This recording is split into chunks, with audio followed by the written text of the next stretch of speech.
ஒரு சாம்ராஜ்யத்தையே வீழ்த்திய சுல்தானாவோட கதையை தான் நம்ம இன்னைக்கு பார்க்க போகிறோம். 1398ஆம் ஆண்டு ஒட்டமன் துருக்கிய பேரரசை சுல்தான் பேஷியத் ஆண்டுட்டு வராரு. ஐரோப்பா மற்றும் ஆசியாவெங்கும் பறந்து விரிந்திருந்த ஒட்டமன் அரசை எதிர்க்கும் ஆற்றல் எந்த ஒரு ஐரோப்பா மன்னனுக்குமே இல்லை.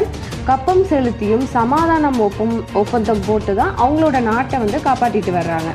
செர்பியா மன்னன் அவரோட போரில் தோற்று தன்னோட தங்கை டெஸ்பீனாவை அவருக்கு திருமணம் செய்து வைத்து தன்னோட நாட்டை காப்பாற்றுறாரு.